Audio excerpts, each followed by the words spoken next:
यूं ही नहीं कहते हारे का सहारा बाबा खाटू श्याम हमारा। एक ऐसे बाबा जिन्हें भगवान विष्णु का कलयुगी अवतार कहा जाता है। जी हाँ, हम बात कर रहे हैं बाबा खाटू श्याम जी की। राजस्थान के सीकर जिले में स्थित श्याम बाबा के भव्य मंदिर में दर्शन के लिए हर दिन लाखों भक्त पहुंचते हैं। ऐसा माना जाता है कि बाबा सबकी मनोकामनाएं पूरी करते हैं। अब आपको बताते हैं कि कौन है बाबा खाटू श्याम जी। दरअसल इनका संबंध महाभारत काल से माना जाता है। ये पांडु पुत्र भीम के पोते थे, यानी कि ये घटोत्कच के पुत्र बर्बरिक थे। पौराणिक कथाओं के अनुसार इनकी अपार शक्ति और क्षमता से प्रभावित होकर श्री कृष्ण ने इन्हें कलयुग में अपने नाम से पूजे जाने का वरदान दिया। आइए जानते हैं वीर बर्बरिक कैसे बने हारे का सहारा बाबा श्याम। दरअसल बर्बरिक दुनिया के सर्वश्रेष्ठ धनुर्धर थे।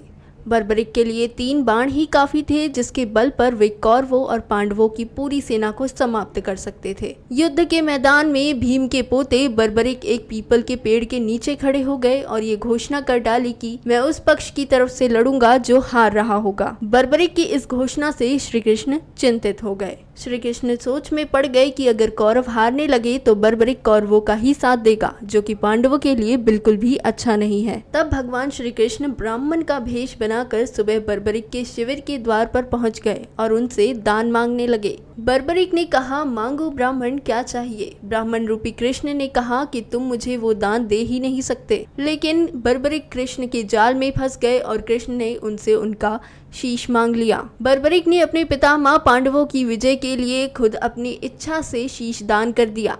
बर्बरिक के इस बलिदान को देखकर श्री कृष्ण ने उन्हें कलयुग में स्वयं के नाम से पूजित होने का वरदान दिया।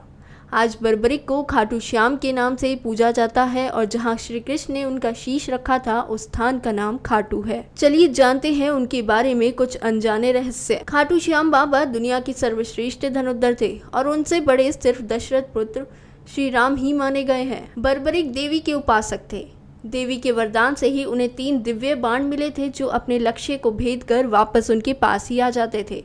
इसकी वजह से ही बर्बरिक अजय थे। वो अपने पिता घटोत्कच से भी ज्यादा शक्तिशाली और मायावी थे। कहा जाता है कि जब बर्बरिक से श्री कृष्ण ने शीश मांगा तो उन्होंने रात भर भजन किया और फाल्गुन शुक्ल द्वादशी को स्नान करके पूजा की और अपने हाथ से अपना शीश काट कर श्री कृष्ण को दान कर दिया। शीश दान से पहले बर्बरिक ने महाभारत का युद्ध देखने की इच्छा जताई।